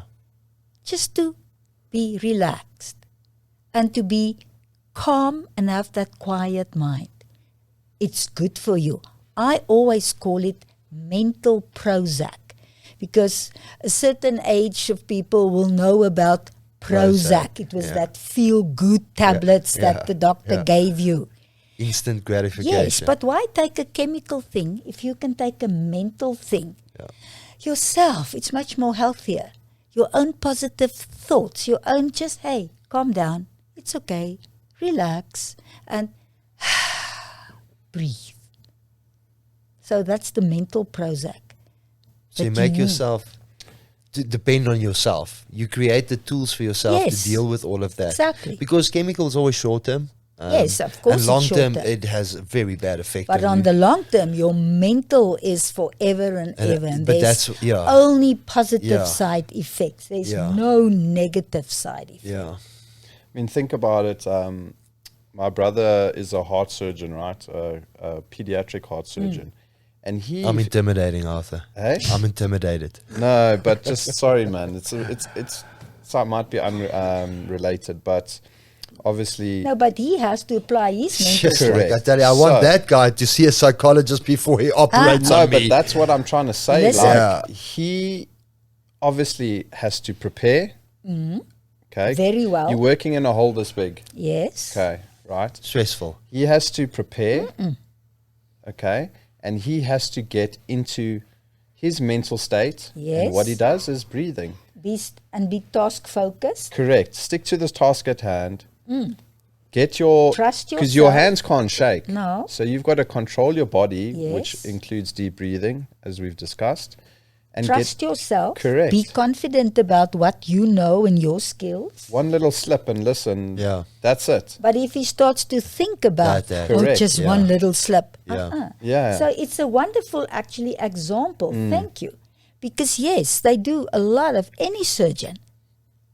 preparation, mental preparation. They probably have a routine that they They will stick do to have. every single time Yes. to follow a process to know, okay, I'm ready. Let's go. And he has to be focused. Yeah. He has to be cool and calm. And I am very sure your brother spends a few minutes just relaxing, calming his mind, give himself that positive message, I'm ready for this, and thinking, I know what I do, I can do it, and the outcome will be successful.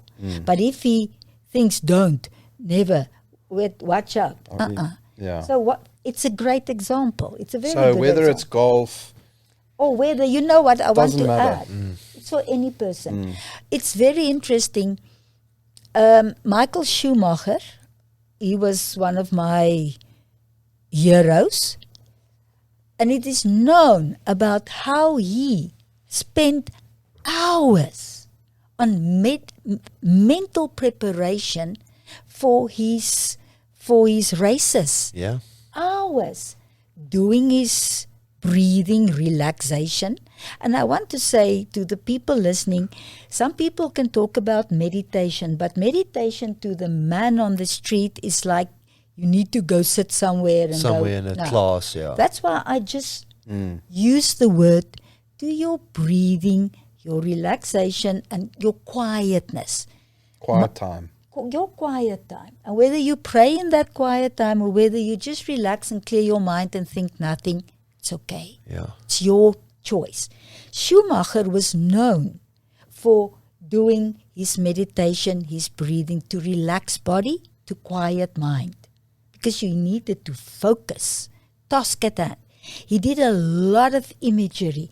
He imagined, like a golfer would imagine a shot. Yeah.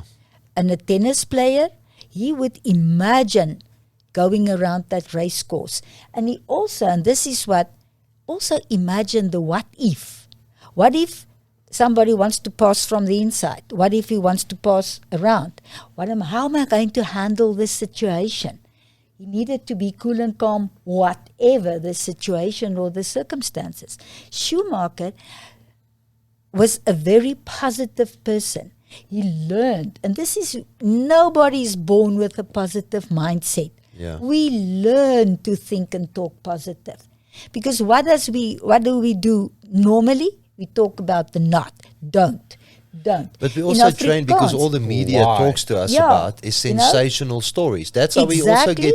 We. It's not like it's interesting to know this teacher dedicated 20 years of her life to her kids, and she made that school better. It's not interesting to hear about. No. It's far more interesting to hear about the drama that goes on every single day. And it's sort of how our brain, gets fed as well. But that's it. But let me just finish with Schumacher. He filled his mind with, this is how I'm going to handle this situation. Yeah. And Arthur would know, as a golfer, we worked on, what if? What if the wind blows today? Yeah. What if it's raining? What if I have an unlucky bounce there and my ball rolls and splash into the water? Am I going to become upset and strangle my caddy? No. Stay cool and calm.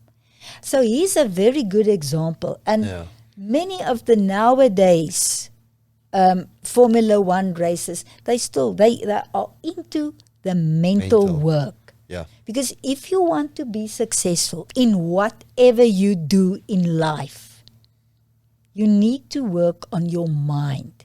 You need to have that positive mindset. You need to be cool and calm and confident, to trust yourself. And imagery is a fantastic tool, but it's something that you need to learn. Imagine how you're going to handle a situation should it come up. Yeah. Imagine success. But then, when you're out there, focus on the task at that. Be in the zone. And you see it also with Formula One because it's younger championships. So it's obviously yielding, so that you are, Schumacher was 25 on his first championship, and I think Verstappen 21 or 22? 21, I think. So he had to have a mental capacity almost like a Schumacher, but 4 years younger. Yes. So they had to somehow not enforce that onto his brain, but help him with programs and lessons to have those tools so that he can become a younger champion. And like I'm being many of our big names and heroes and legends today have started at a young age. Tiger Woods, Yeah. Nadal, Yeah. Alvarez, Federer. But Federer. even if you take it back to South Africa, we've got amateurs that get second position on the Yes. Sunshine Tour Exactly. because they get a spot for the day. Yes. And I say it's because they're naive, and hear me out, not naive to the game, but they don't come with all of that baggage Yeah. that the Sunshine or the Tour players have already developed in their minds. He comes there, I'm just going to play golf. Of course, he's nervous, but he doesn't have the baggage that a guy that's maybe putting for petrol money, a guy that's maybe putting for cut, to even play the next week, a guy that has to impress his sponsorships. Yes. He Or your went with no parents. sponsorship. He's got no connotation. All he's got is his youthfulness, and he goes and he outperforms most of the profession. We see it all the time. Because he And I always just focus on what he's doing. but then when you put him in the professional, then he turns professional. Then all of a sudden you hear nothing about him. Yeah. And I always say there has to be something about that. It's impossible because it doesn't just happen once or twice. It happens all the time. Lady Aswell, that one young lady, what's her name? She played in one of the tours. Her name will come to me. Are you talking about the LPGA? LPGA, Sporadic. Yeah, 100%. All of a sudden, but then when it comes into a professional sense, and all of a sudden it all changes for us. Because there's the changes, the challenges, the demands. It's not only about, okay, I'm a good golfer, I can play good golf and go out there and focus and play my game. Yeah. It's the pressure. It's the pressure of sponsors. It's the pressure of the media. It's the public pressure. And life pressure, because Life if I don't make it, I There's must go no study, money. I must go work. Exactly. And the media sometimes put a hang of a lot of pressure because they Blow them blow up. Yeah. And then, oh boy, I need to this. And it serves to shift focus. Yeah. So that's where it comes from. I'm thinking of a tennis player. I've been watching the tennis on television, and his sports psychologist, it was a lady who walked with him up the stairs, and then the commentator said, a last word from his sports psychologist. She was also sitting in his Was in it his a box. male player? Yeah. I must have missed that. I think it was the young Spanish or Greek player. Alvarez. I think it was him. He's world number 1 now. Yeah. Listen, that I'm guy must unsure. have I'm started really at 6 unsure years of old the with na- mental. Yeah. Yes, but Psycho- that's the part to start. That's why before we started here and we just had a talk, I said in South Africa, if I was the Minister of Education or the Minister of Sport, I would have introduced. That's the one thing that I think it's a lack. We need to introduce these mental aspects from grade R. Yeah. In that young primary school. And it's not overwhelming them. Make it part of the curriculum. And there are countries that this is part of the educational system. I mean, you need to learn perseverance. Yeah. Perseverance, resilience. We talk about, how to manage conflict. That's it. But what is resilience and how to develop it? It takes years. But perseverance, positiveness. Positiveness does not mean I'm good, I'm going to win. It is to have a positive outlook Yeah. and to trust and believe in yourself. Patience. So it can start in primary school. I'm certain the 5 years old, they can start to learn it. It should be part of nursery school education. And it should be part of it throughout. Yeah. Yeah, I was just thinking, this might be very random, but, high school's 5 years and primary school is 7 years, okay? Obviously, you're not in that mental state of maturity, right? But when you, from grade 1 to grade 7, it felt like it was decades. Yes. Because you're in the moment all the time. Yeah. You're in class, and you go play with your friends, then you go to your friend's house, you're never worrying about anything. You've got no financial pressure. No, You just you what have is no happening pressure. next. You're enjoying what you're doing right now, and that feels a lifetime ago, or it took a lifetime to get to high school, right? And then once the responsibility comes from when you're out of school, all of a sudden years are going like You have to this, perform. because now it's like so many things happening. You get what I'm trying to say? Yeah, for sure. Absolutely. Might be relevant, but No, No, I hear it's you. very relevant because Yeah. all of a sudden life's demands are Yeah. there. And how do you cope with life's demands? You know, you need to still be as you was when you have only thing you needed to do is to learn the subject off by heart and go write the test. And that is what helps people. And I think if more attention would be given in our schools to mental aspects. And of course, with a grade R and a grade 1, you start on the level of the child. There's a different way of course. I have a different way of working with my adult clients than working with a 7, 8-year-old client. Because I need to go down on their level and talk what they can understand.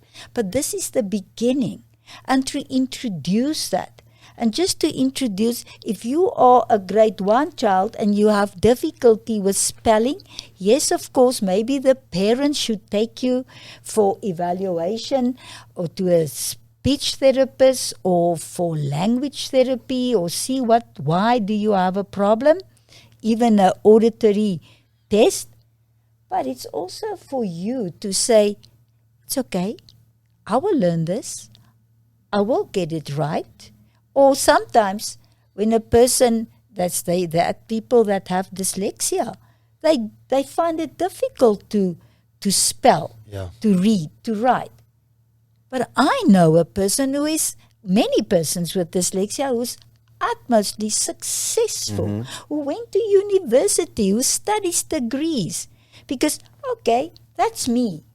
Accept. Yeah. This is me, but I still have a brain that can work. I'm good at learning, even though my spelling comes out phonetically. Maretha, just a last question from my side. We live in a very unequal world. So what we are speaking about here, it's quite privilege. To access you is not cheap. No. And that's why I like what you say about bringing it in from a government perspective, Yes. so that it doesn't feel necessarily like it's a privileged It's access. something only for people with money. Correct. No, I agree with you. We need to bring it in from a government level so that we can prepare, because imagine, there's no doubt about it that, even if you say my parents wasn't very rich, you still maybe got entry fees. You still might got the first clubs from them and the first shoes. Yeah. There's kids that even a third-hand pair of shoes is not even accessible to Exactly. them. Buying the first set of clubs is not even on the table. No. We can maybe borrow clubs and hit a few, and hopefully that will go somewhere. And that's why we need to make sure we bring it down on all levels, that it Yes. isn't just access by, because in some way you can argument that, listen guys, there's oaks that don't even have access to all of this. There's sports people that have psychologists, they have body people that help them with movement and many. stretches, and still they're not successful. So some stage you go, listen, the reality is you're just not good enough. Yeah. You know what I mean? Because there's people that have none of that access, Yes. but they still manage to Yes. find a way through all of that. And that's why I hope today was inspiring for some people, that it doesn't really matter what level of footing in life has found yourself. Exactly. So if I'm a general guy, I'm a mother and a father today, and I don't have access to these type of things. And it's for two reasons. So when I'm 8, 9, 10, I can't really say a kid's going to become a professional. You might say, listen, I spot some talent here, but there's no way for sure anybody can say in 10 years' time, he's going to be the best at what he does or professional. So it's sort of gambling, in a sense. Where do people go? What is the first steps? And you've given us the 4 great tools that which we will highlight as a summary in the podcast as well. But where do I go from here if I don't have access to somebody like you? What are the the steps that I can take here as a parent today and say, one, I'm maybe mentally not ready to help my kids. I don't have the financial means, and I never was a sport person, or I never could become a sport person, so I can't even relate. I can't even tell him a story about how it feels to be professional. But I see something in my kid, or I see nothing in my kid, but I just want to make him more stable and ready for life. What would you do from here? Maretha, sorry to interrupt. Just to follow that question, which might link to it. Can you claim back from medical aid to see a psychologist? Yes. So that was relatable Okay, that's to one that. thing. Okay, Yes. okay, I didn't even know that. You can always, a person can always talk to the school teacher. Because even in the smallest rural area, there's a teacher, and that teacher is qualified.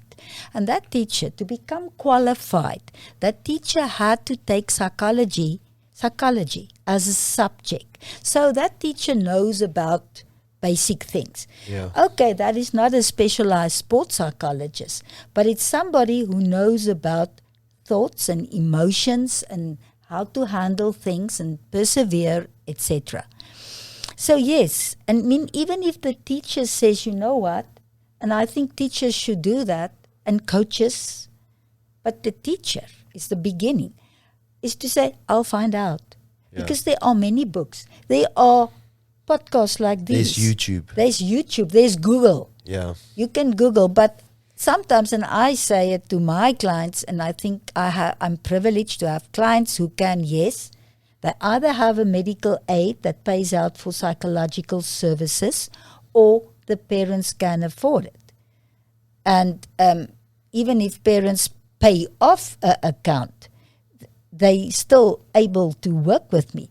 But I say, forget about Google or reading all the books, because you need to have a psychological background And experience. But a teacher can say, come on, just work it. Say to yourself, I can. I will get this right. Go ask for help. People should know that they can ask for help. Nowadays, the training of coaches involve psychology. They have to learn it. So coaches can help. And yes, the psychological services are there for the coach, to help the coach to be able to be a good coach, to help the athlete, to help the parents. When I see young children up to the age of 12, I want the parent in the office with me, because the parent understands, also has to learn how they should approach, how do we need to think and talk. And instead of emphasizing outcome, focus on task. Yeah. So there are means for parents. Yeah. There is actually no way. People have cell phones, even in the smallest place, and I've seen even wherever you live, out of estates in a Rural area. they have a DSTV dish And a cell phone. and a cell phone. So go on Google. Yeah. Read about that. Yeah. And later in life, and through the school, and this is how I think it should be, through schools, get in touch. Because most schools, well, of course it's more in cities, have a school psychologist, and the school psychologist has the basic. They are not trained specific into something, but they are there for the child. They know what's good. The educational psychologist. Remember, to be where I am, my one foot stands in the sports sciences, and on the other foot, I'm a qualified registered psychologist. So it's years and years. But the sports sciences is whatever. So any teacher learns the basics of psychology, but they should also start to take it and apply it to themselves. Start to think, how can I teach these little ones? Yeah. It's so true what you say there, because I think parents think they can do more than what they think. So even if you mentally don't think you can take it on, there's still an opportunity for you to actually say, firstly, go break the silence with your kids. Yes. To say, listen, let's talk about this right now. But It's not just a with your kids, with yourself. With yourself, yeah, Because and your family. Sometimes parents find it so difficult to cope with the challenges and demands of daily life. Yeah, even my dad, when I was playing golf, I wasn't a big reader, and I'm still not. So he read from Dr. Bob Rotella, Golf is Not a Game of Perfect. Yes. So what he did was he read it, and while he was reading it, he would highlight the key factors that would be relevant to me. Yeah. So then when he was done with it, I used to, obviously it was short reading, which was manageable. And I used to go through and read the highlighted pages, and I've obviously got an understanding, which my father helped me, knowing that I'm not going to go read 200 pages of a book because that's not me. You get me? Yeah. I'm not a reader. I don't enjoy it. Yeah. Exactly. Okay. So if you want to, there is a way. Okay. There is a way. I want to just give more clearly answer to the thing of medical aids. Now, I can only speak for here in South Africa.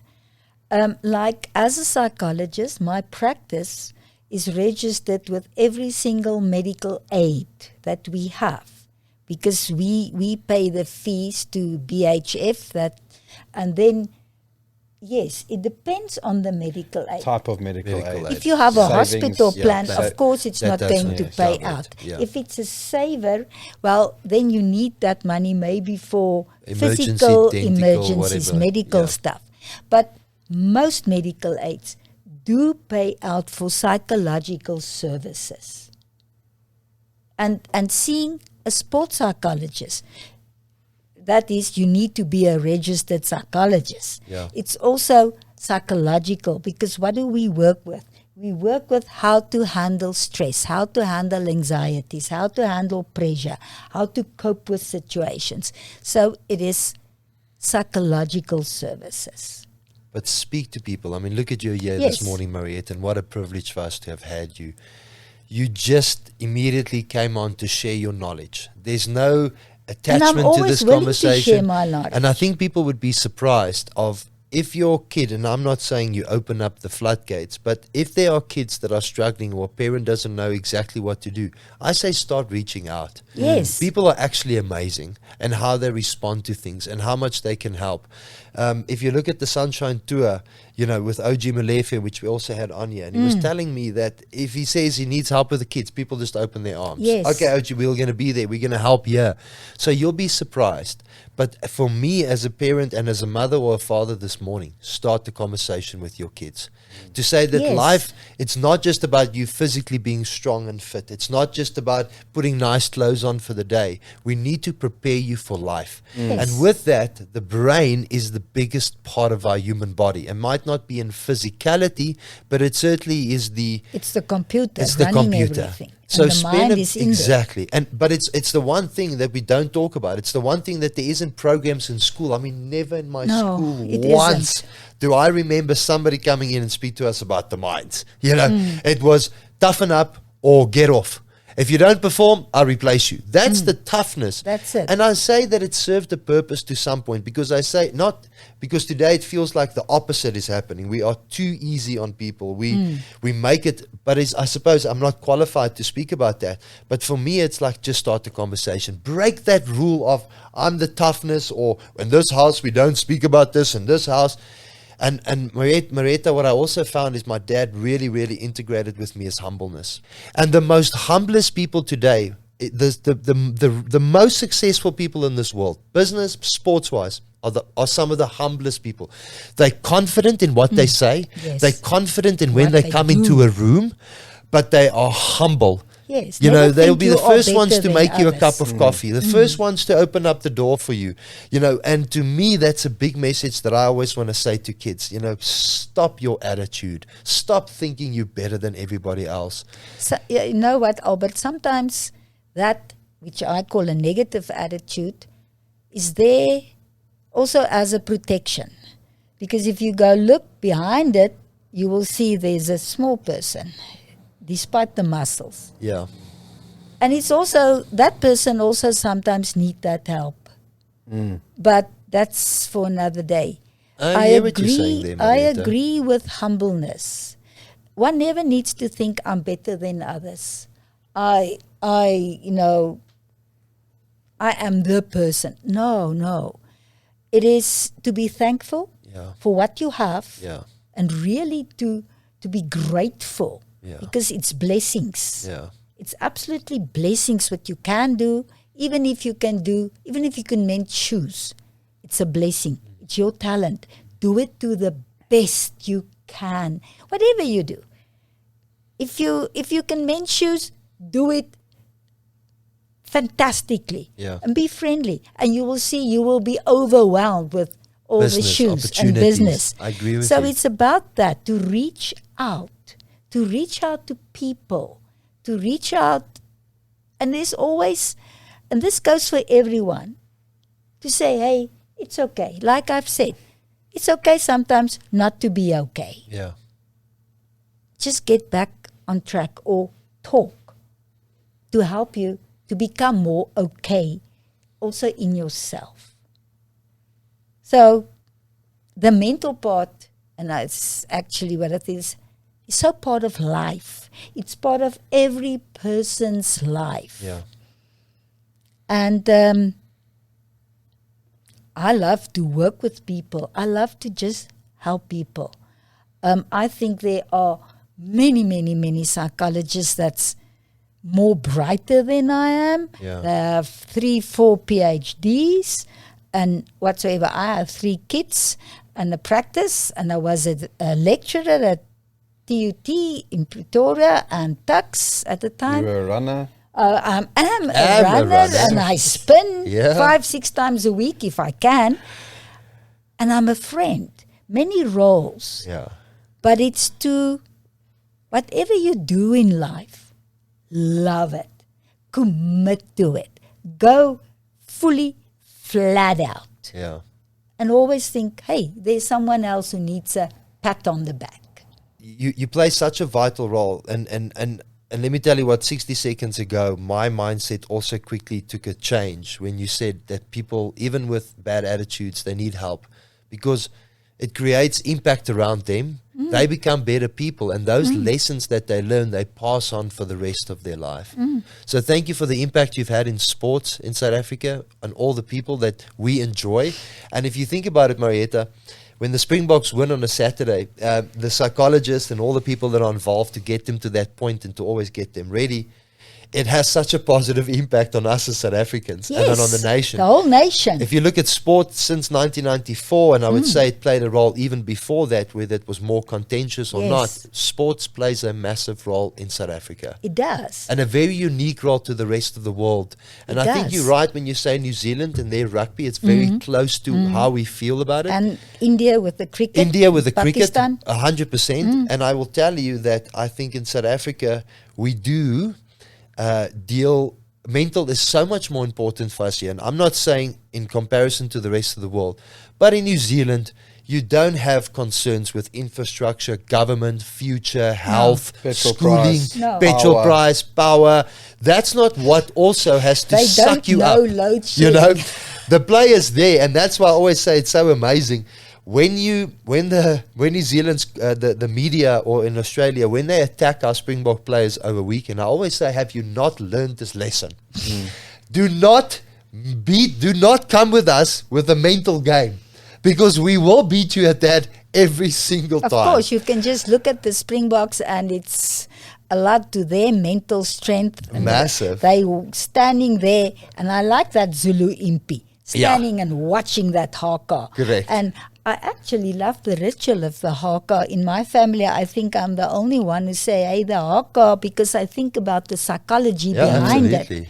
Yeah, but mental preparation. It is, absolutely. And I actually, I have an admiration for the All Blacks. And I always say, Richie McCaw was a person that people who worked with him and who played with him could learn a lot because of his mental side. But I am fully behind the Springboks, and I'm a blue bull. Yeah. Sometimes I'm less blue than other times, but I'm a blue bull. Okay, Maretha, you can leave now. You see, blue, green and gold, that goes together. But it is about mental health. In general, it's about, and I say thank you to you and thank you to Arthur. And I think the fact is that Arthur and me known each other for quite a while. You were very young, actually, It's when probably you 12 years. Yeah, it was you first started to play professional golf. He didn't have it wasn't no beard and no moustache at that stage. Yes. People keep saying that, Arthur. Listen, when Were you putting on this innocent look? When I shave everything and I'm clean, I look about 5-6 years younger. Listen, buddy, Yeah. it's going to serve you very well in your older days. Yeah. Yeah, it will. But thank you for the opportunity, and I see it as a privilege. And maybe somewhere, somebody might learn something by listening to us, and even if it's just the fact that, hey, speak up. Think about, hey, I have a problem, because no problem is a problem. It's never a barrier. It's a OFI, an opportunity to improve, for improvement. Yeah, thanks, Maretha, for having us. I think you've got a very busy schedule, so thanks for opening your morning, and it was very good to see you. And yeah, just from my side, I think even if just there's one listener that's taken something out of it, then I'm very content and happy, and we've actually helped someone, and someone can improve and do better. So I think that's very, very cool. Bless you guys. Thank you for your time so much, this morning. Guys. Thanks, Maretha. And thank you for everybody always listening. We appreciate it so immensely. On the next episode of the Human Golf Show. It's probably one of our best kept secrets is the Zexia brand. It really is. It's remarkable, actually. So basically, with Zexia, it's clubs that we've designed purely for a moderate swing speed player to improve their results for a moderate swing speed player. So we have Strixon, which is a tour-driven brand. We have Cleveland, which is your everyday country club golf member brand. Then we have Zexia, which is specifically designed to improve that slow swinger.